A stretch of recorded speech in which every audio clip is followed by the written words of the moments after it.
holding Shomeo Meshiv, Shoel Meshiv. You have to be a Shoel Meshiv, to ask and respond. Let's take Rashi. Shomea, that's the next one. He doesn't have on this. Shoel Meshiv. You ask and you respond.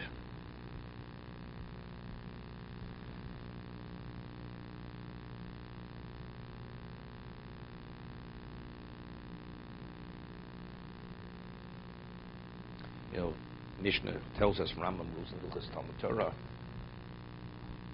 Lo Abaishin Lo Meid. Right? Person doesn't want to ask. What does he want to ask? Because he may not ask a proper question. It doesn't reflect well on you.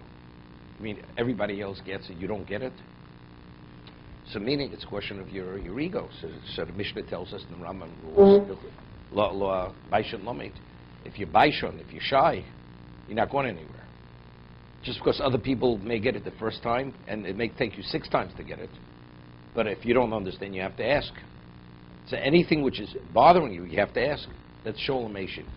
So even though it doesn't reflect well on you, so it's a question of ego issue. But again, this is an expression of humility over here. To be Shoel. What to be Meshiv? Shoel Meshiv. To ask and to answer. It's the Meshiv. It's very interesting. No, so you could have a stupid question. But it's he's the Meshiv. He's the Meshiv. The Shoel and he's the Meshiv. So, no, so what you find very often, let's say you have an argument, Abaye and Rava. So Rava goes and asks a question on Abaye from a Mishnah or a Brisa. And Rava, who asked the question, he gives the answer why it's not a question. Here you have an opposing view to you, and you ask the question which, if you don't answer the question yourself, the other person's refuted. But you go and you show why the question is not a question, to reconcile it. You know what this is? I'm not interested in me. It's not my position or his position. What is that? What are you interested in? You're interested in truth, right? Very often, a person knows the answer. It's like, you know, lahavdil of those. You have all the different agencies in the government. You have the FBI, you have the CIA. They don't share information with one another. You understand? You're all working for the same purpose, but you know who wants to get credit, right? Let them be in the dark. Let the country be destroyed, but I'm not going to share information. It's crucial. Lahavdil. You're Shoel, you have to be Meshiv. If you have the ability, even you ask a Rebbe a question, you stump the Rebbe, and you have an answer, so answer the question. No, but it's, you know, you stump the Rebbe. Let him agonize over it. No, but no. Why are you asking the question? Is it to show up the Rebbe?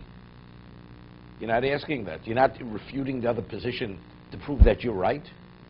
What are we interested in? We're interested in one thing, the emes. What does the Torah say? So that's an expression of one's midas emes. That's why I understand it. You want to say, what does he say there in there? What does he say? Let's hear. He says these four together are a single quality. Excuse me. Expanding the comprehension of Torah. If there's a question to ask, you ask it, thereby bringing out another point of Torah. Yeah. Likewise, if he is asked, the answers improves his fellow's comprehension. I'm bringing out a different point. No, I'm bringing out a different point. I'm asking to say the person is Shoel Meshiv. I'm saying when someone speaks, he pays careful attention to what is said and then adds to it. All of these activities have a single goal: to expand Torah knowledge. Okay. Okay. Yeah, because it says Humeshiv Umefarik, right? Mosiv Umefarik. You find the Gemara. He asks and he answers.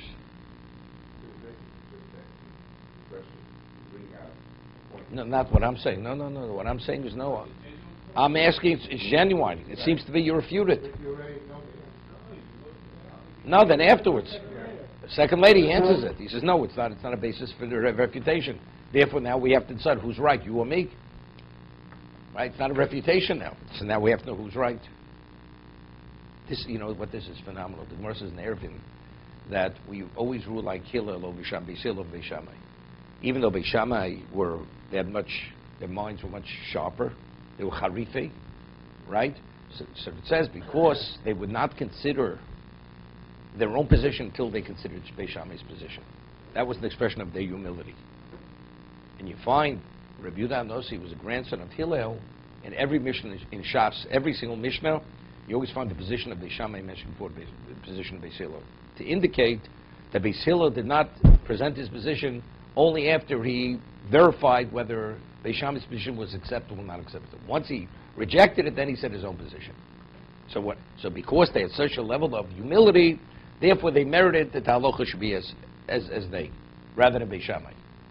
So it's the same idea, right? I will not consider mine until your position is not acceptable to me. Why? I say what I say, you say what you say, then we'll talk about it. To be continued.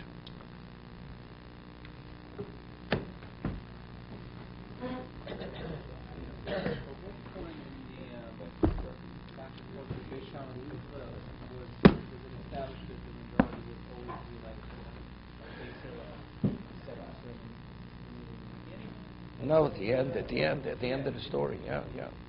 But they had to be kaveh, the halacha.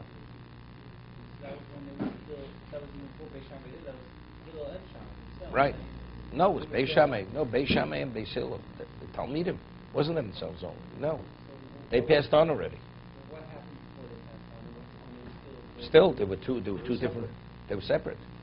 You had the school of It hadn't been decided. If you were Shammai city, then Why would there have been already a majority decision at that point? It wasn't, because majority only comes into play, that's still with the Vasco, only comes into play when we're on the same level. You know, did you hear? The 10,000 kindergarten students, they disagreed with Moshe Feinstein. So it's 10,000 to 1. You say, Acharam Mahatos. I mean, no, that the Gemara, no, they weren't. Shammai himself and his students.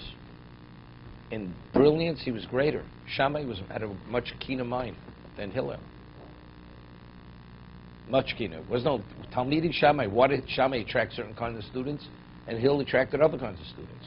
Because it was the genius of Hillel and Shammai. They attracted a different type of student. No, right.